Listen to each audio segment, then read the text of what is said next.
Okay, നമ്മൾ കഴിഞ്ഞ ദിവസം നമ്മൾ പഠിച്ച് നിർത്തിയത് നമ്മുടെ ഫയൽ ട്രാൻസ്ഫർ പ്രോട്ടോകോൾ, അതായത് ഇവിടെ നിന്ന് FTP ഫയൽ ട്രാൻസ്ഫർ പ്രോട്ടോകോളിൽ അത് എങ്ങനെയാണ്, അതിലൂടെ നമ്മൾ ഫയൽ ട്രാൻസ്ഫർ പ്രോട്ടോകോൾ നമ്മൾ യൂസ് ചെയ്യുന്നത്, അതിനുപയോഗിക്കുന്ന പോർട്ടുകൾ ഏതൊക്കെ, വെൽ നോൺ പോർട്ടുകൾ 21ഉം 20 ഈ രണ്ട് പ്രോട്ടോകോളാണ് യൂസ് ചെയ്യുന്നത്. അതായിരുന്നു നമ്മൾ കഴിഞ്ഞ ദിവസം പഠിച്ചത്. പിന്നെ അതിൻ്റെ ടൈപ്പ്, ഏതൊക്കെ ടൈപ്പിലുള്ള ഡേറ്റകളാണ് നമ്മൾ ഫയൽ ട്രാൻസ്ഫർ പ്രോട്ടോകോൾ FTP വഴി നമുക്ക് സെൻഡ് ചെയ്യാനായിട്ട് പറ്റുന്നത്. അങ്ങനെ അതിൻ്റെ ഏതൊക്കെ പ്രോട്ടോകോൾ നമ്മൾ സെൻഡ് ചെയ്യും, അതിലെ എന്തൊക്കെ വേർഷൻസ് ആണ് നമ്മൾ യൂസ് ചെയ്തത്.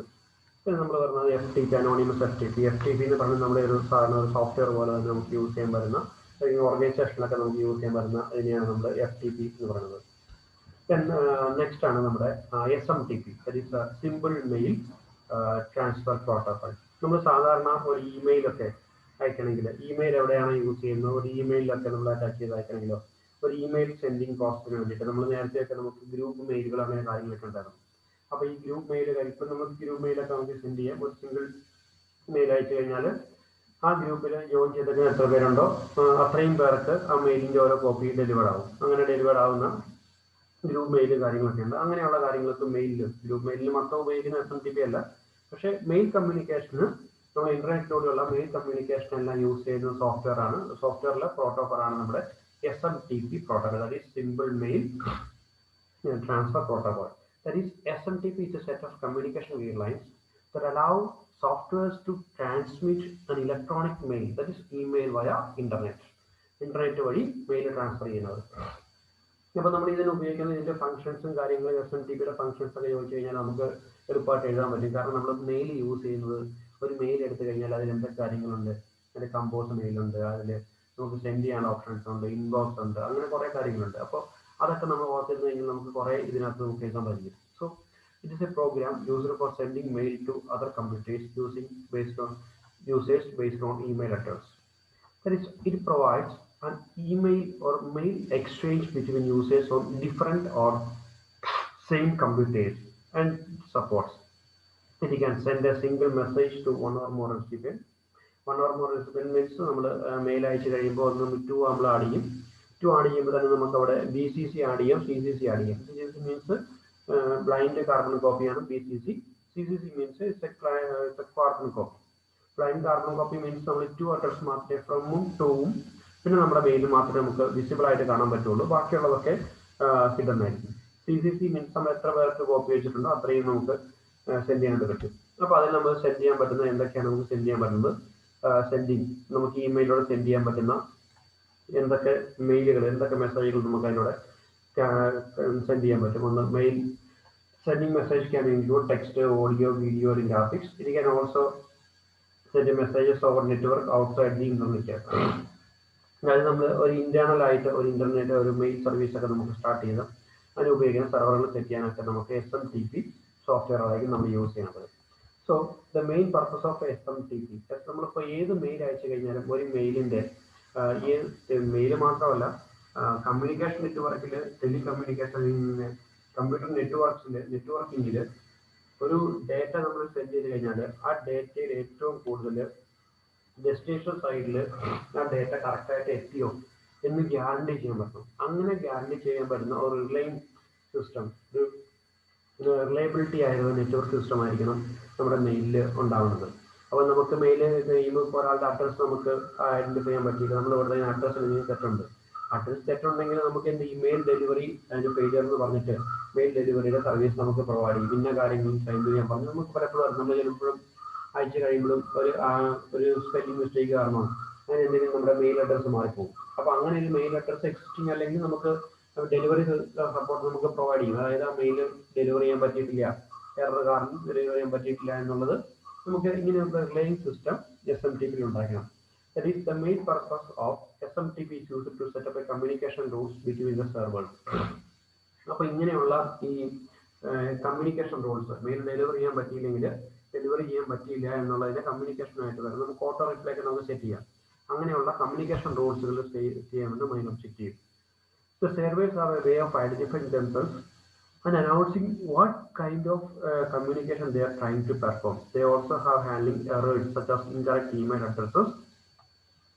അങ്ങനെയുള്ള ഇമെയിൽ അഡ്രസ്സ് കറക്റ്റ് ആണെങ്കിൽ, അപ്പോൾ എക്സാമ്പിൾ ആയിട്ട് if the recipient address is wrong, then receiving a server reply server reply ചെയ്യുന്ന ആ മെയിൽ ആ അഡ്രസ്സിലേക്ക് നമ്മുടെ മെയിൽ ഡെലിവർ ചെയ്യാൻ പറ്റിയില്ല എന്നുള്ളതിൻ്റെ റിപ്ലൈ ഒക്കെ നമുക്ക് പ്രൊവൈഡ് ചെയ്യും. അപ്പോൾ അതിനൊക്കെ പ്രൊവൈഡ് ചെയ്യാൻ വേണ്ടി അതിനൊക്കെ കേപ്പബിൾ ആക്കുന്ന നമ്മുടെ പ്രോട്ടോക്കോളാണ് SMTP. ഇനി ഈ SMTP പ്രോട്ടോക്കോളിൻ്റെ ഏതൊക്കെയാണ് ഇതിൻ്റെ കമ്പോണൻസ്? ഇത് എക്സാമിനേഷൻ ചോദിച്ചിട്ടുള്ളതാണ്. SMTP പ്രോട്ടോക്കോളിൻ്റെ കമ്പോണൻസ് എന്തൊക്കെയാണെന്നുള്ളത്.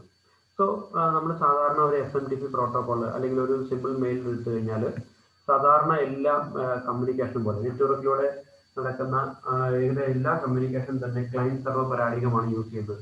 ക്ലയൻറ്റ് സെർവർ പരാഡികം മീൻസ് ഒരു ക്ലയൻറ്റ് മെഷീൻ ആയിരിക്കും റിക്വസ്റ്റ് ചെയ്യുന്നത്. അത് നെറ്റ്വർക്കിലൂടെ ഇന്റർനെറ്റിലൂടെ ട്രാവൽ ചെയ്ത് ഡെസ്റ്റിനേഷൻ സൈഡിലെത്തും. ഡെസ്റ്റിനേഷൻ സൈഡ് മീൻസ് ഒരു സെർവറിലേക്കായിരിക്കും എത്തുന്നത്. ആ സെർവർ അതിനനുസരിച്ചുള്ള റെസ്പോൺസ് പ്രൊവൈഡ് ചെയ്യും. അങ്ങനെ വയ്ക്കുന്ന എല്ലാ കമ്മ്യൂണിക്കേഷൻ നമ്മൾ പറയുന്ന പേരാണ് ക്ലയൻറ്റ് സെർവർ പരാഡികം അല്ലെങ്കിൽ ഒരു ക്ലയൻറ്റ് സെർവർ പരാഡികം എന്ന് നമ്മൾ പറയുന്നത്. അപ്പോൾ ഇങ്ങനെ തന്നെയുള്ള ഒരു ക്ലയൻറ്റ് സെർവർ പരാഡികമാണ് നമ്മൾ SMTP യൂസ് ചെയ്യുന്നത്. അപ്പോൾ നമ്മൾ ഏറ്റവും ബേസിക് ആയിട്ട് നോക്കിയാൽ SMTPയിൽ ഒരു യൂസർ ഉണ്ടാവും, ദെൻ ഡെസ്റ്റിനേഷൻ സൈഡിൽ യൂസർ ഉണ്ടാവും. അത് SMTPയിൽ SMTP ക്ലയൻറ്റ്, അതായത് SMTP client machine, then SMTP server machine. അപ്പോൾ ഇത് ഫോളോ ചെയ്യുന്നതും ഇമെയിൽ സർവീസ് എന്ന് പറയുന്നതും ഒരു ക്ലയൻറ്റ് സെർവർ പരാഡികത്തിലാണ് ഫോളോ ചെയ്യുന്നത്. So it's SMTP client and SMTP server. ഈ ക്ലയൻറ്റ് സെർവർ തമ്മിൽ ഇന്റർനെറ്റ് എന്ന് പറയുന്ന കമ്മ്യൂണിക്കേഷൻ മീഡിയം യൂസ് ചെയ്തിട്ട് അതിലൂടെ കമ്മ്യൂണിക്കേറ്റ് ചെയ്യുന്നു. പക്ഷേ ഇങ്ങനെ SMTP ക്ലയൻറ്റ് ഇനി ഇങ്ങനെ ഒരു മെയിൽ നമ്മൾ സെൻഡ് ചെയ്യണമെങ്കിൽ നമ്മൾ സാധാരണ മെയിൽ കമ്പോസ് ചെയ്യുന്നുണ്ട്, അതിൻ്റെ അഡ്രസ്സ് നമ്മൾ ആഡ് ചെയ്യുന്നുണ്ട്, ഇങ്ങനെയുള്ള ഓരോരോ കാര്യങ്ങൾ നമ്മൾ ചെയ്യുന്നുണ്ട്. ഇതിങ്ങനെ ഓരോരോ കാര്യങ്ങൾ ചെയ്യാനായിട്ടും SMTPയിൽ ഡിഫറെൻറ്റ് ടൈപ്പിലുള്ള നമ്മുടെ പ്രോസസ്സുകൾ അവൈലബിൾ ആണ്. സോറി അപ്പോൾ നമ്മളൊരു മെയിൽ സർവീസ് നമ്മൾ എടുത്തു കഴിഞ്ഞാൽ അതിൽ ഡിഫറെൻറ്റ് ടൈപ്പിലുള്ള പ്രോസസ്സുകൾ നമുക്ക് അവൈലബിൾ ആണ്. അപ്പോൾ ഏതൊക്കെയാണ് ഇങ്ങനെ ഡിഫറെൻറ്റ് ടൈപ്പിലുള്ള പ്രോസസ്സുകൾ നമുക്ക് SMTPയിൽ നമുക്ക് അവൈലബിൾ ആയിട്ടുള്ളത്? അപ്പോൾ അതാണ് നമ്മൾ ഒന്ന് ചെയ്യുന്നത്, components of SMTP. Then first we will break the SMTP client and SMTP server into two components. SMTP client name, SMTP server name നമ്മൾ രണ്ട് കമ്പോണന്റ് ആയിട്ട് സ്പ്ലിറ്റ് ചെയ്യും. അപ്പോൾ നമ്മൾ SMTP client ഏതാണോ ഉണ്ടായിരുന്നത്, SMTP server ഏതാണോ അതിനെ നമ്മൾ first we will break SMTP client and SMTP server into two components such as user agent. The term is very important. User agent and mail transfer agent, MTA. അപ്പോൾ ഇവിടെ നമ്മൾ ഈ ഡയഗ്രത്തിൽ നമ്മൾ നോക്കിയാൽ അറിയാം, ഇവിടെ നമ്മൾ SMTP ക്ലയൻറ്റ് എന്ന് മാത്രമാണ് ഉണ്ടായിരുന്നത്. ഈ SMTP ക്ലയൻറ്റ് ഉണ്ടായിരുന്നതിനെ നമ്മൾ നേരെ രണ്ടായിട്ട് കൺവേർട്ട് ചെയ്തു. അതായത് SMTP എന്ന് പറയുന്ന ക്ലയൻറ്റ് മെഷീൻ എന്ന് വെച്ച് കഴിഞ്ഞാൽ മെയിൽ കമ്പോസ് ചെയ്ത് അതിൻ്റെ ടു അഡ്രസ് ആഡ് ചെയ്ത് എന്താ ഹെഡർ എന്തൊക്കെ കാര്യങ്ങൾ ആഡ് ചെയ്യേണ്ടത് ഇതെല്ലാം ആഡ് ചെയ്ത് ഇന്റർനെറ്റിലേക്ക് അല്ലെങ്കിൽ സെൻഡിങ് ബട്ടൺ ക്ലിക്ക് ചെയ്യുന്നത് വരെയുള്ള എല്ലാ പ്രോസസ്സുകളും ആണ് SMTP ക്ലയൻറ്റ് ചെയ്യേണ്ടത്. അപ്പോൾ SMTP ക്ലയൻറ്റ് ചെയ്യേണ്ട ഇത്രയും കാര്യങ്ങളെ നമ്മൾ രണ്ട് പർപ്പസുകളായി രണ്ട് സപ്പോർട്ടിങ് പ്രോട്ടോകോൾസ് അതിനോട് പറയാം. രണ്ട് സെപ്പറേറ്റ് ഡ്യൂട്ടീസ് ആയിട്ട് നമ്മൾ സ്പ്ലിറ്റ് ചെയ്തു. വൺ എന്ന് പറയുന്നത് ഒരു കമ്പോണന്റ് എന്ന് പറയുന്നത് യൂസർ ഏജന്റ്, അനദർ കമ്പോണന്റ് എന്ന് പറയുന്നത് mail transfer agent. Then the user agent prepares the message, create the envelope and then put the message in the envelope. അപ്പോൾ ഈ യൂസർ ഏജന്റ് നമ്മൾ എന്തൊക്കെയാണോ ഉണ്ടായിരുന്നത് ആ ഉണ്ടായിരുന്നതിനെ നേരെ ഒരു മെയിലിലേക്ക് ക്രിയേറ്റ് ചെയ്തു. SMTP യൂസർ ഏജന്റ് ആയിട്ട് ക്രിയേറ്റ് ചെയ്തേക്കുന്നത് MTA client user agent prepare the message, create the envelope, prepare the message, create the envelope and put the message in the envelope. അപ്പോൾ SMTP ക്ലയന്റ് എന്ന് പറയണ ആ സിംഗിൾ ആയിട്ട് വരുന്ന ആ റെസ്പോൺസിബിലിറ്റിനെ നമ്മൾ രണ്ടായിട്ട് സ്പ്ലിറ്റ് ചെയ്ത് രണ്ട് റെസ്പോൺസിബിലിറ്റി കൊടുത്തു. അതിൻ്റെ ഫസ്റ്റ് റെസ്പോൺസിബിലിറ്റി ആദ്യമാണ് യൂസർ ഏജന്റ് ആണ് മെസ്സേജ് പ്രിപ്പയർ ചെയ്യുന്നത്. അത് കഴിഞ്ഞതിന് ശേഷം അതിൻ്റെ എൻവലപ്പിലേക്ക് പ്ലേസ് ചെയ്യുന്ന ഉൾപ്പെടെയുള്ള കാര്യങ്ങൾ ചെയ്യുന്നത് യൂസർ ഏജന്റ് ആയിരിക്കും. Then the mail transfer agent, എന്താണ് നമ്മുടെ mail transfer agent? The mail transfer agent transfers the mail across the internet. അപ്പോൾ MTA ക്ലയന്റ് ഈ മെയിൽ ട്രാൻസ്ഫർ ഏജന്റ് ആണ്. യൂസർ അല്ലെങ്കിൽ ക്ലയന്റ് സൈഡിലുള്ള MTA ക്ലയന്റ്, ഈ MTA ക്ലയന്റ് ആണ് ഈ കമ്പോസ് ചെയ്ത യൂസർ ഏജന്റ് കമ്പോസ് ചെയ്തിട്ടുള്ള മെയിലിന് ഇന്റർനെറ്റിലേക്ക് സെൻഡ് ചെയ്യുന്നത്. അപ്പോൾ നമുക്ക് ഒരു മെയിൽ കമ്പോസ് ചെയ്യണമെങ്കിൽ ആ മെയിലിന്റെ യൂസർ ഏജന്റ് എന്ന് പറയുന്ന ആപ്ലിക്കേഷൻ അല്ലെങ്കിൽ യൂസർ ഏജന്റ് SMTPയുടെ ഒരു കമ്പോണന്റ് ആയിട്ടുള്ള യൂസർ ഏജന്റാണ്. ഈ യൂസർ ഏജന്റ് ഉണ്ടെങ്കിൽ മാത്രമേ നിങ്ങൾക്ക് മെയിൽ കമ്പോസ് ചെയ്യാൻ പറ്റുള്ളൂ. അങ്ങനെ കമ്പോസ് ചെയ്ത മെയിലായിരിക്കും മെയിൽ ട്രാൻസ്ഫർ ഏജന്റ് സെൻഡ് ചെയ്യണം, ഇന്റർനെറ്റിലൂടെ സെൻഡ് ചെയ്യണത്. Then the SMTP is SMTP allows a more complex system by adding a relaying system. അപ്പോൾ ഇങ്ങനെ നമ്മൾ സെൻഡ് ചെയ്ത് കഴിഞ്ഞാലും ഈ സെൻഡ് ചെയ്യുന്ന മെയിലൊക്കെ ഡെസ്റ്റിനേഷൻ സൈഡിൽ എത്തി എന്നുള്ളത് ഗ്യാരണ്ടി ചെയ്യണം. അതിന് വേണ്ടിയിട്ടാണ് relaying system. Instead of having just one MTA at sending side and on at receiving side, more MTAs can be added, acting either as a client or server to relaying the email. ഇങ്ങനെ ആയിക്കഴിഞ്ഞാൽ ഇപ്പോൾ ഈ MTA client ഒന്നിലധികം MTA client മെഷീനുകളെ നെറ്റ്വർക്കിലേക്ക് create ചെയ്യും. അങ്ങനെ create ചെയ്യുന്നതിൻ്റെ കാര്യം എന്ന് പറയുന്നത് നമ്മൾ അയച്ച മെയിൽ കറക്റ്റായിട്ട് ഡെസ്റ്റിനേഷൻ സൈഡിലെത്തി നമ്മുടെ കമ്പനി നെറ്റ്വർക്കിൽ അത് മൂവ് ചെയ്യുന്നുണ്ട് എന്ന് ഗ്യാരണ്ടി ചെയ്യണം. അതിന് വേണ്ടിയിട്ടാണ് ഞാൻ ഉപയോഗിക്കുന്നതാണ് the mail gateway is relay MTA that can use to receive an email. Mail gateway ഇവിടെ നിന്ന് നോക്കിയാൽ അറിയാം. ഇന്റർനെറ്റ് എന്ന് പറയുന്നത് കോമൺ ഇന്റർനെറ്റ് ആണ്. ഈ ഇന്റർനെറ്റ് വർക്ക് ചെയ്യുന്നത് ഒരു ഓർഗനൈസേഷൻ നെറ്റ്വർക്ക് ഉണ്ടെങ്കിൽ ആ ഓർഗനൈസേഷന്റെ പ്രൈവറ്റ് നെറ്റ്വർക്ക്, ഇതാണ് ഓർഗനൈസേഷന്റെ പ്രൈവറ്റ് നെറ്റ്വർക്ക്. അപ്പോൾ ഗ്ലോബൽ ഇന്റർനെറ്റിൽ നിന്ന് വന്ന മെയിലിനെ MTA mail gateway, MTA client MTA server സൈഡിലുള്ള MTA അതിന്റെ മെയിൽ ഗേറ്റ് വേ അതിനെ ആക്സെപ്റ്റ് ചെയ്യും. ഈ മെയിൽ ഗേറ്റ് വേ എന്ന് പറയുന്നത് നമ്മുടെ പ്രൈവറ്റ് നെറ്റ്വർക്കിനും ഗ്ലോബൽ നെറ്റ്വർക്കിനും കൂടി ഇടയിൽ ആക്ട് ചെയ്യുന്ന ഒരു gate way means just like A bridge, ഒരു ബ്രിഡ്ജായിട്ട് ആക്ട് ചെയ്യുന്നതാണ് MTA. ഈ ബ്രിഡ്ജാണ് MTAയുടെ ഡെലിവറി ഗ്യാരണ്ടി ചെയ്യുക. അതായത് വേറൊരു മെഷീനിൽ നിന്ന് അയച്ച മെയിൽ ഡെസ്റ്റിനേഷൻ സൈഡിലെത്തി എന്നുള്ളത് ഗ്യാരണ്ടി ചെയ്യേണ്ടത് ഈ MTA ആണ്.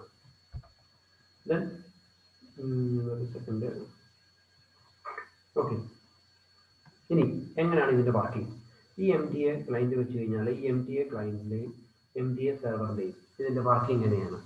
അതായത് മെയിൽ കമ്പോസ് ചെയ്യണത് നമ്മുടെ യൂസർ ഏജന്റാണ് കമ്പോസ് ചെയ്യണത്. അങ്ങനെ കമ്പോസ് ചെയ്ത് കഴിഞ്ഞാൽ SMTPയിലെ തന്നെ രണ്ട് കമ്പോണൻസ് ആണ് മെയിൽ ട്രാൻസ്ഫർ ഏജന്റും മെയിൽ യൂസർ ഏജന്റും. അപ്പോൾ SMTPയുടെ ഫങ്ഷൻസ് എന്തൊക്കെയാണ്? മിക്കവാറും പരീക്ഷകളിൽ ചോദിക്കാറുണ്ട്, പക്ഷേ ഏറ്റവും എളുപ്പമാണ്. ഒന്ന്, മെയിൽ കമ്പോസ് ചെയ്യുക. A user can send an email by composing an electronic mail by using mail user agent. Mail user agent use ചെയ്തിട്ട് ആ മെയിൽ കമ്പോസ് ചെയ്യും. The mail user agent is a program which is used to send and receive email. The message contains two parts. ഒന്ന്, header and body. അപ്പോൾ ഈ mail user agent വഴി use ചെയ്യുന്ന അല്ലെങ്കിൽ SMTP ഉപയോഗിച്ച് കമ്പോസ് ചെയ്യുന്ന മെയിലിന് രണ്ട് പാർട്ട് ഉണ്ട്. അതിന്റെ പാർട്ട് എന്ന് പറയുന്നത് ഒന്ന് അതിന്റെ ഹെഡർ പാർട്ടും അതിന്റെ ബോഡി പാർട്ടും. ബോഡി പാർട്ടിൽ എന്താണെന്നുള്ളത് ഒരു മെയിൽ എടുത്ത് ഡ്രാഫ്റ്റ് ചെയ്യാൻ വേണ്ടി മെയിൽ ക്രിയേറ്റ് ചെയ്യാൻ വേണ്ടി എടുത്തു കഴിഞ്ഞാൽ അതിന്റെ ബോഡി പാർട്ടിൽ എന്താണ് നമ്മുടെ ആക്ച്വൽ പർപ്പസ്, എന്താണ് മെയിലിലെ കണ്ടന്റ്, എന്താണോ ടെക്സ്റ്റ് കണ്ടതാണ് ടെക്സ്റ്റ് കണ്ടന്റ്, ഓഡിയോ ആണെങ്കിൽ ഓഡിയോ, വീഡിയോ ആണെങ്കിൽ വീഡിയോ, എന്താണ് അതിന്റെ കണ്ടന്റ്, ആ കണ്ടന്റ് സ്പെസിഫൈ ചെയ്യുന്നതാണ് അതിന്റെ ബോഡി പാർട്ട്. സോ അതിന്റെ കണ്ടന്റ് എന്താണോ ആ കണ്ടന്റ് ബോഡി പാർട്ടിൽ സ്പെസിഫൈ ചെയ്തു. then ഹെഡർ പാർട്ട് എന്ന് പറയുന്നത് നമ്മൾ കണ്ടന്റ് എഴുതുന്നതിന് തൊട്ട് മുകളിലുള്ളത് അവിടെ ഒരു ഫ്രം, ഓട്ടോമാറ്റിക്കായിട്ട് ഫ്രം ഉണ്ടാവും. അത് കഴിഞ്ഞ ശേഷം ഒരു ടു അഡ്രസ്, നമ്മൾ എവിടെയാണ് ടു ആഡ് ചെയ്യുന്നത് ടു അഡ്രസ് അവിടെ ഉണ്ടാവണം. പിന്നെ അതിന്റെ സബ്ജക്ട്, നമ്മുടെ ബോഡിയുടെ എന്താണോ മെയിലിന്റെ സബ്ജക്ട്, ആ സബ്ജക്ട് സ്പെസിഫൈ ചെയ്യാനുള്ളത്. സോ അത്രയാണ് നമ്മുടെ അതിനകത്തുള്ളത്. അപ്പോൾ മെയിൽ കമ്പോസ് ചെയ്യുക, SMTPയുടെ വർക്കിംഗ് അതിന്റെ ആദ്യത്തെ പ്രോസസ് എന്ന് പറയുന്നത് മെയിൽ കമ്പോസ് ചെയ്യുക. അപ്പോൾ കമ്പോസ് ചെയ്യുന്നതിൽ രണ്ട് പാർട്ട് ഉണ്ട്. ഒന്ന്, അതിന്റെ നമ്മളൊരു മെയിൽ സാധാരണ മെയിൽ കമ്പോസ് ചെയ്യുന്നതിൽ എങ്ങനെയാണ് അതുപോലെ തന്നെ അതിന്റെ ഒരു ഹെഡർ പാർട്ടും അതിന്റെ ഒരു ബോഡി പാർട്ടും ഉണ്ടാവും. ബോഡി പാർട്ട് നമുക്ക് ആവശ്യമുള്ളത് എഴുതി, ഹെഡർ പാർട്ടിൽ അതിന്റെ യൂസ് ഇൻഫർമേഷൻ സെന്റർ, സെന്ററിന്റെ അല്ലെങ്കിൽ റിസീവ് സെന്ററിന്റെ ഫ്രം ടു, ദെൻ അതിന്റെ സബ്ജക്റ്റ്, ഇത്രയും കാര്യം ഓർത്താൽ മതി. ഫ്രം ടു ഉണ്ടാവും, സബ്ജക്റ്റ് ഉണ്ടാവും. Then the header also includes the descriptive information such as the subject of the mail. അങ്ങനെ കാര്യങ്ങൾ ഹെഡറിൽ ആഡ് ചെയ്തു. റെസിപ്പിയന്റ് അഡ്രസ് ആണെങ്കിൽ അഡ്രസ് ആഡ് ചെയ്തു. ദെൻ അങ്ങനെ കമ്പോസ് ചെയ്ത മെയിലിനെ സബ്മിഷൻ ചെയ്യുക, അതായത് സെൻഡ് ചെയ്യുക. കമ്പോസ് ചെയ്തു, അത് കഴിഞ്ഞ ശേഷം അതിന് സെൻഡ് ചെയ്യണം. ദെൻ അങ്ങനെ സെൻഡ് ചെയ്യണ സമയത്ത് the submission of mail. After composing an email, the email with the mail client then submits the composed completed email to SMTP server by using SMTP. അതിന് ഉപയോഗിക്കുന്ന പോർട്ടാണ്, അങ്ങനെ മെയിൽ സെൻഡ് ചെയ്യാൻ വേണ്ടി ഉപയോഗിക്കുന്ന പോർട്ടാണ് TCP പോർട്ട് 25. നമ്മൾ different ടൈപ്പുള്ള പോർട്ടിൽ പഠിച്ചാണ്. അതിൽ TCP പോർട്ട് 25 യൂസ് ചെയ്തിട്ട് എന്താണോ ആ മെയിൽ സെൻഡ് ചെയ്യും. കൊണ്ട് തീർന്നില്ല, അത് കഴിഞ്ഞ ശേഷം അത് ഡെലിവറി സൈഡ്. അപ്പോൾ റിസീവർ സെൻഡിങ് സൈഡിൽ രണ്ട് പർപ്പസ് ആണുള്ളത്. മെയിൽ കമ്പോസ് ചെയ്തു, ആ സെൻഡ് ചെയ്തു. അപ്പോൾ കമ്പോസ് ചെയ്യുന്ന കാര്യം പറയുമ്പോൾ അവിടെ നമ്മൾ രണ്ട് part, header part, body part. ഹെഡറിൽ ഫ്രം ടു, ദെൻ നമ്മുടെ സബ്ജക്റ്റ്. ദെൻ ബോഡി പാർട്ടിൽ നമ്മൾ എന്താണ് നമ്മുടെ കണ്ടന്റ്, അതായത് മെസ്സേജിന്റെ കണ്ടന്റ് എന്താണ്, കണ്ടന്റ് റൈറ്റ് ചെയ്യുന്ന പാർട്ടാണ് ഇവിടെ ബോഡി പാർട്ട്. ഈ കഴിഞ്ഞ ശേഷം നമ്മുടെ റിസീവർ സൈഡിലേക്ക് delivery of mail. The email address contains two parts. എന്നറിയാം, user name of the recipient part and domain name. അപ്പോൾ ഒരു ഇമെയിൽ അഡ്രസ്സിൽ രണ്ട് പാർട്ടുണ്ട്, ഒന്ന് യൂസർ നെയിം, പിന്നെ അതിന്റെ ഡൊമൈൻ നെയിം. ഇപ്പോൾ നമ്മൾ എക്സാമ്പിൾ ആയിരിക്കും vivac@gmail.com എന്നാണെങ്കിൽ വിവേക്, ഇതൊക്കെ നമുക്കറിയാവുന്നതാണ്, പക്ഷെ നമ്മളൊന്ന് ഓർത്തിരിക്കുക. vivac@gmail.com എന്നാണെങ്കിൽ വിവേക് എന്ന് പറയുന്നത് നമ്മുടെ യൂസർ നെയിം, gmail.com എന്ന് പറയുന്നതാണ് നമ്മുടെ സെർവർ നെയിം അല്ലെങ്കിൽ നമ്മുടെ ഡൊമൈൻ നെയിം. അപ്പോൾ ഡൊമൈൻ നെയിം വെച്ചിട്ട് നമ്മൾ ഇമെയിൽ ഐഡന്റിഫൈ ചെയ്യും. If the domain name of the recipient address is different from the sender's domain name, then MEA will send the mail to MTF agent. MTF transfer agent കൊടുത്ത് send ചെയ്യും. Then അത് കഴിഞ്ഞിട്ട് the recipient and processing of email. അത് കഴിഞ്ഞ ശേഷം then once the incoming message is received, the exchange server delivers its incoming server mail delivery agent, which stores the email which is wait for the user to retrieve it. Receiver സൈഡിലെ data വന്നു കഴിഞ്ഞാൽ recipient ചെയ്യും, അത് process ചെയ്യും. നമ്മൾ ആ mail read ചെയ്യുന്നതും അത് ഓപ്പൺ ചെയ്യുന്നതും അതിന് റീഡ് ചെയ്യുന്നതും അതാണ് നമ്മുടെ റെസിപ്പിയന്റ് ആൻഡ്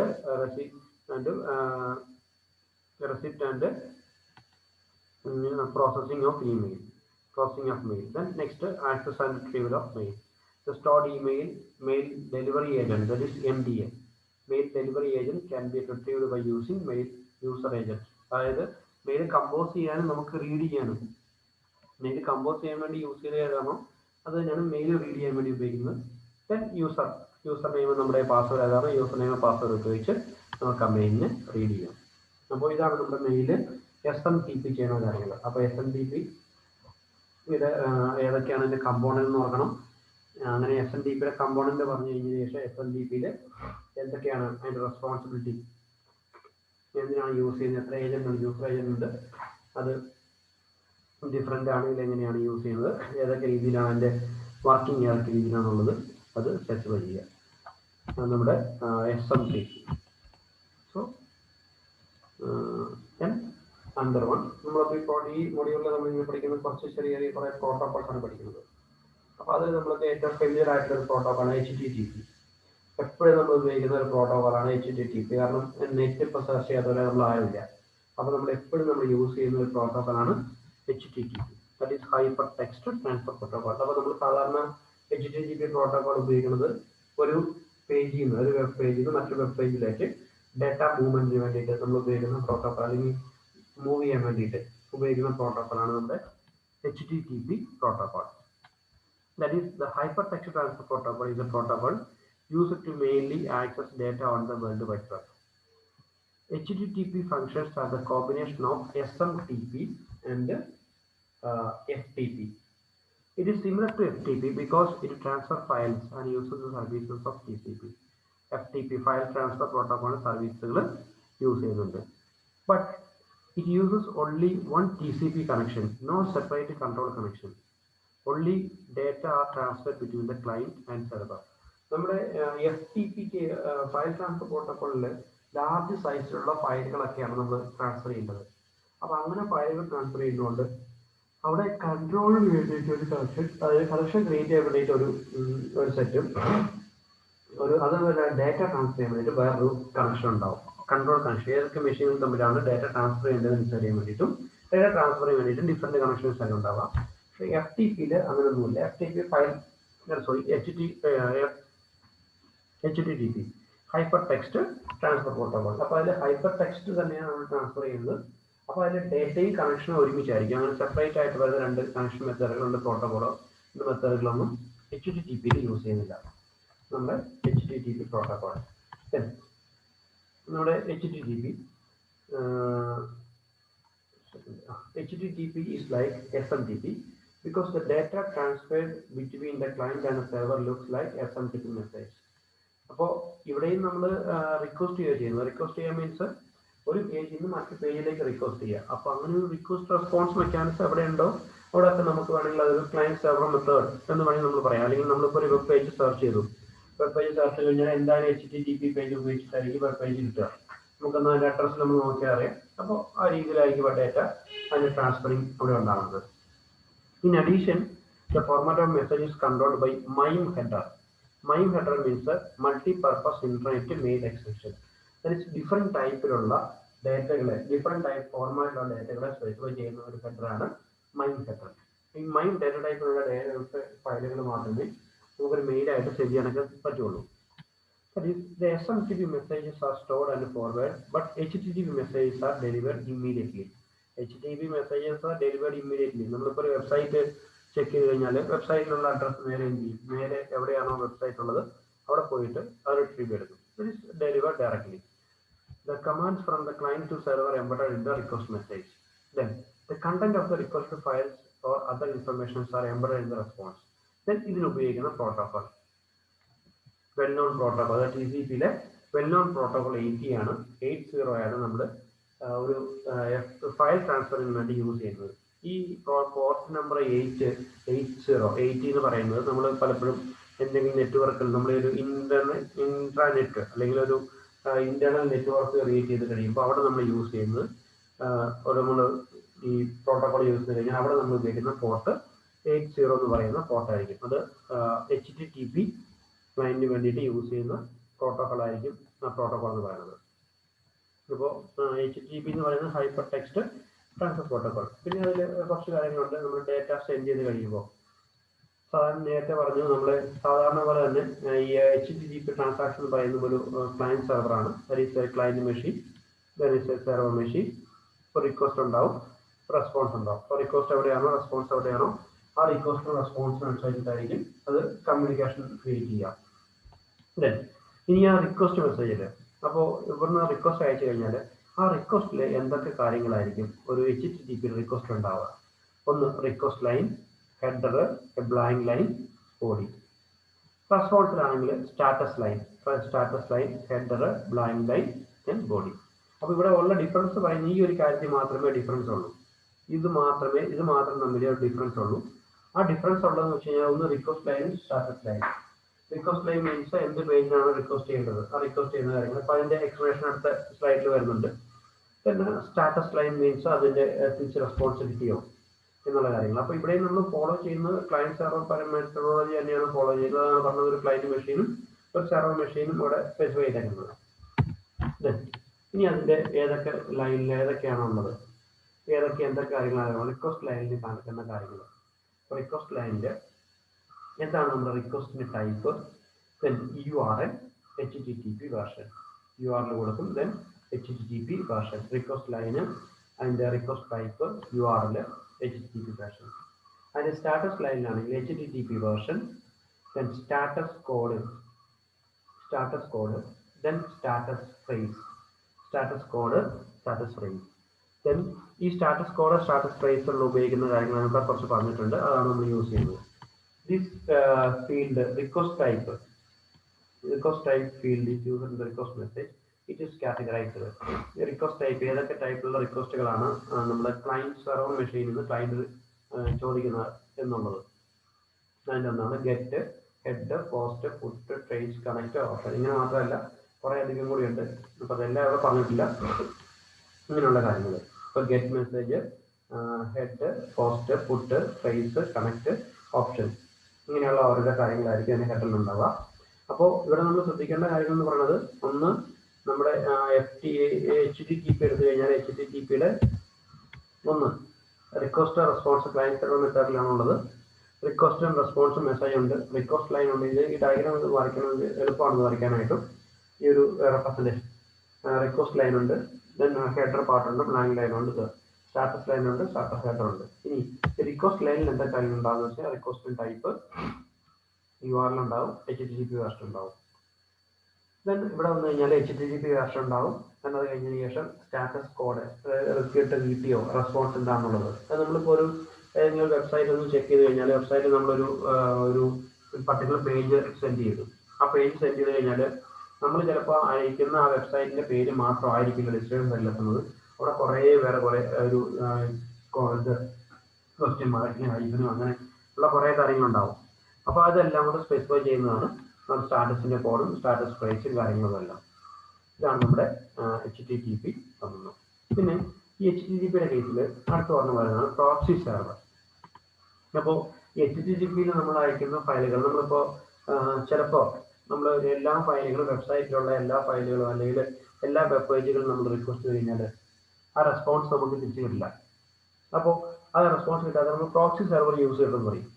അപ്പോൾ ഈ പ്രോക്സി സെർവർ എന്ന് പറയുന്നത് സെർവർ മെഷീൻ ഈ നമ്മൾ കൊടുക്കുന്ന എല്ലാ റെസ്പോൺസും ഈ സെർവറിൽ യൂസ് ചെയ്യുന്നുണ്ടാവും. ഈ സെർവർ ഡിസൈഡ് ചെയ്യും എന്ത് ടൈപ്പിലുള്ള വെബ്സൈറ്റ് വേണം, അല്ലെങ്കിൽ എന്ത് കണ്ടന്റുള്ള വെബ്സൈറ്റ് ആയിരിക്കും തിരിച്ചു കിട്ടേണ്ടത് എന്നുള്ളത് ചെക്ക് ചെയ്യും. അങ്ങനെ ചെക്ക് ചെയ്തിട്ടായിരിക്കും നമ്മൾ പ്രോക്സി സെർവർ എന്ന് പറയുന്ന ഇത് ലിസ്റ്റ് ചെയ്യുന്നത്. ഇപ്പോൾ ഇതിനകത്ത് നമ്മൾ proxy server, then HTTP supports proxy servers. That is, a proxy server is a computer that gives copies of responses to the recent request. തൊട്ടടുത്ത റീസെന്റ് റിക്വസ്റ്റ് വന്നിട്ടുള്ള റെസ്പോൺസുകൾ കീപ്പ് ചെയ്യും. ഈ റിക്വസ്റ്റ് മാത്രമല്ല, നമുക്ക് പ്രോക്സി സെർവർ നമുക്ക് സെറ്റ് ചെയ്യാം എന്തൊക്കെ ഫയലുകൾ നമുക്ക് ആക്സസിബിൾ ആകണം, എന്തൊക്കെ വെബ്സൈറ്റുകൾ ആക്സസിബിൾ ആകണം, എന്തുള്ള ആക്സസ് ആവണ്ട എന്നുള്ളത് നമുക്കവിടെ കണ്ടന്റ് വെച്ചിട്ട് നമുക്ക് വെബ്സൈറ്റിന്റെ URL വെച്ചിട്ട് നമുക്കത് സെറ്റ് ചെയ്യാൻ പറ്റും. Then HTTP client sends a request to the proxy server. The proxy server checks its cache. Proxy server ഇപ്പോൾ നമ്മൾ ഒരു ക്ലയന്റ് റിക്വസ്റ്റ് അയച്ചു കഴിഞ്ഞാൽ അത് റിക്വസ്റ്റ് ആദ്യം പോകുന്നത് നമ്മുടെ പ്രോക്സി സെർവറിലേക്കായിരിക്കും പോകുന്നത്. അപ്പോൾ പ്രോക്സി സെർവറിൽ അത് പെർമിറ്റ് ആണോ എന്നുള്ളത് അവിടെ ചെക്ക് ചെയ്യും. അപ്പോൾ അതിന് ഒരു ക്യാഷ് ഉണ്ടാവും, അവിടെ നമ്മളത് ചെക്ക് ചെയ്യും. അവിടെ ചെക്ക് ചെയ്ത് കഴിഞ്ഞിട്ട് അത് അവൈലബിൾ ആണെങ്കിൽ അവിടെ നമുക്ക് ലിസ്റ്റ് ചെയ്യും. If the response is not stored in the cache, the proxy server sends the request to the corresponding server. The incoming response is sent to the proxy server and stored for future request from the other clients. അപ്പോൾ ഇങ്ങനെയുള്ള ഇത് കൊടുത്തു കഴിയുമ്പോൾ നമ്മൾ കൊടുക്കുന്ന response എവിടെയാണോ ഈ response ഈ പ്രോക്സി സെർവറിലേക്ക്, ഇപ്പോൾ പ്രോക്സി സെർവറിൽ ഇല്ലാത്തതാണെങ്കിൽ ആ പ്രോക്സി സെർവറിലേക്ക് അത് റെസ്പോൺസ് സ്റ്റോർ ചെയ്യും. അപ്പോൾ റിട്രീവ് എന്ന് പറയുന്നത് ഡേറ്റ പിന്നെ നേരെ സെർവറിൽ പോയിട്ടായിരിക്കും എടുക്കുന്നത്, പ്രോക്സി സെർവറിലുണ്ടാവും, പ്രോക്സി സെർവറിൽ നിന്നായിരിക്കും ഡേറ്റ എടുക്കുന്നത്. അതോടൊപ്പം തന്നെ ഈ പ്രോക്സി സെർവർ സെക്യൂരിറ്റി പർപ്പസ് നമ്മൾ യൂസ് ചെയ്യും. സെക്യൂരിറ്റി പർപ്പസ് യൂസ് ചെയ്യുന്ന കാര്യമാണ് ഞാൻ പറഞ്ഞത്. പ്രോക്സി സെർവറിലേക്ക് എന്തൊക്കെ മെസ്സേജുകളാണ് കൊടുക്കേണ്ടത്, എന്തൊക്കെ ഫയലുകളാണ് നമുക്ക് ആക്സസ് ചെയ്യേണ്ടത്, അല്ലെങ്കിൽ എന്തൊക്കെ വെബ്സൈറ്റുകളാണ് നമുക്ക് പെർമിറ്റ് ആയിട്ടുള്ളത് അല്ലെങ്കിൽ ഡിനൈ ചെയ്തിട്ടുള്ളത്, ഇതിന്റെ ലിസ്റ്റുകളും പ്രോക്സി സെർവറിൽ ലിസ്റ്റ് ചെയ്യും. അപ്പോൾ ചിലപ്പോൾ പ്രോക്സി സെർവർ പെർമിറ്റ് ആയിട്ടുള്ള ഫയലുകൾ മാത്രമേ അല്ലെങ്കിൽ വെബ്സൈറ്റ് മാത്രമേ നമുക്ക് ആക്സസ് ചെയ്യാൻ പറ്റുള്ളൂ. അപ്പോൾ അത് അതിന് വേണ്ടി യൂസ് ചെയ്യുന്നതാണ് നമ്മുടെ പ്രോക്സി സെർവർ. HTTP തന്നെയാണ് നമ്മുടെ പ്രോക്സി സെർവറും യൂസ് ചെയ്യുക. കാരണം അത് ഫയൽ ട്രാൻസ്ഫറിംഗ് എന്ന് പറയുന്നത് ഡേറ്റ മുഴുവൻ സ്റ്റോർ ചെയ്യല്ല ചെയ്യുന്നത്, വെബ്സൈറ്റുകളെയാണ് HTTP പ്രോട്ടോകോൾ ഉപയോഗിച്ച് സെൻഡ് ചെയ്യുന്ന ഫയലുകൾ എന്ന് പറയുമ്പോൾ വെബ്സൈറ്റുകൾ. ആ വെബ്സൈറ്റുകളുടെ URL കാര്യങ്ങളായിരിക്കും അതിനകത്ത് സേവ് ചെയ്യുന്നത്. ഇതാണ് നമ്മുടെ പ്രോക്സി സെർവർ. ഇതാണ് നമ്മുടെ HDSL-TP FTP വെച്ചിട്ടുള്ള കാര്യങ്ങൾ. Clear? So next നമ്മുടെ അടുത്ത ചെറിയൊരു ടോപ്പിക്കാണ് നെറ്റ്വർക്ക് സെക്യൂരിറ്റി സർവീസ്. എപ്പോഴും മിക്കവാറും ഇതും പരീക്ഷയിൽ ചോദിക്കാറുള്ള, അതായത് 2 മാർക്കിന് 5 മാർക്കിനൊക്കെ ചോദിക്കാറുള്ള ഒന്നാണ് network security service. So network security can provide 5 services. 4 of these services are related to message exchange using network. The 5th service is provided for authentication and identification. അപ്പോൾ ഇതിനകത്ത് നമ്മൾ നെറ്റ്വർക്കിന്റെ നെറ്റ്വർക്ക് സെക്യൂരിറ്റി നമ്മൾ ഏത് രീതിയിലാണ് ബെറ്റർ ആക്കാൻ പറ്റുക, അതിന് ഉപയോഗിക്കുന്ന സർവീസുകൾ ഏതൊക്കെയാണ്? Network security can provide 5 services. 4 of these services are related to message exchange and the 5th service is used for authentication purpose. അപ്പോൾ അതിനകത്ത് ഫസ്റ്റ് സർവീസ് ഒന്ന് message confidentiality, 2 message integrity, message authentication, message non repudiation, then entity authentication. അപ്പോൾ നമ്മളിപ്പോൾ ഇവിടെ discuss ചെയ്യാൻ പോകുന്നത് ഈ 4 എണ്ണമാണ്. ഫസ്റ്റ് 4, ഈ 4 എണ്ണമാണ് നമ്മൾ ഇവിടെ ഡിസ്കസ് ചെയ്യാൻ പോകുന്നത്. Entity authentication means it's related to cryptography. Encryption and cryptography കുറച്ചധികം ഉണ്ട്.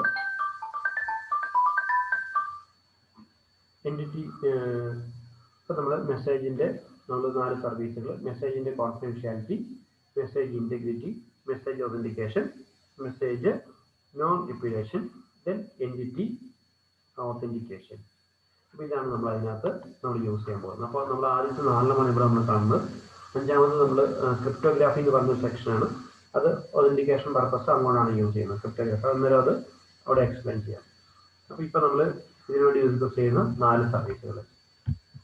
Then message confidentiality. The message confidentiality means it's a privacy. Message നമ്മൾ അയക്കുന്ന മെസ്സേജുകൾ privacy ഉണ്ടാവണം.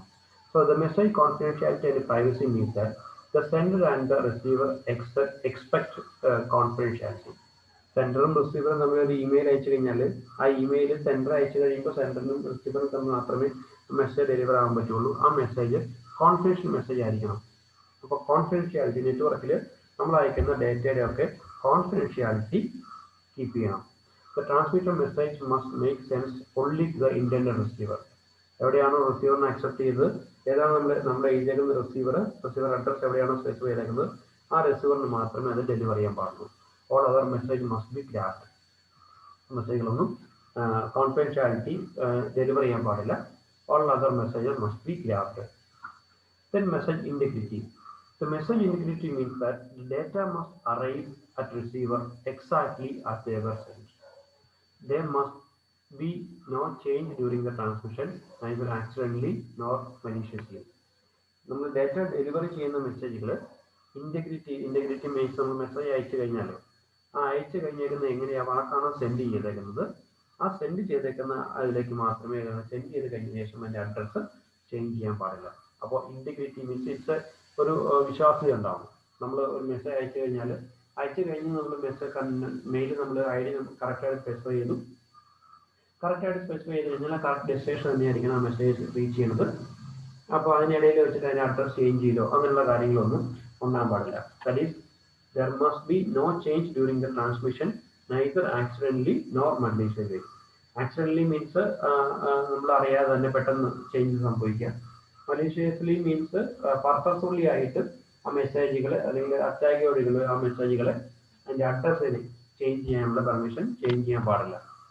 ദാറ്റ് ഈസ് മെസ്സേജിൻ്റെ ഇൻറ്റഗ്രിറ്റി. അപ്പോൾ മെസ്സേജിൻ്റെ കോൺഫിഡൻഷ്യാലിറ്റി ആയി, മെസ്സേജിൻ്റെ ഇൻറ്റഗ്രിറ്റി ആയി. ദെൻ മെസ്സേജിൻ്റെ authentication.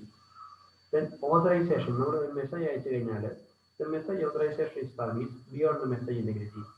In message authentication, the receiver needs to assure of the sender's identity and imposter has to send the message.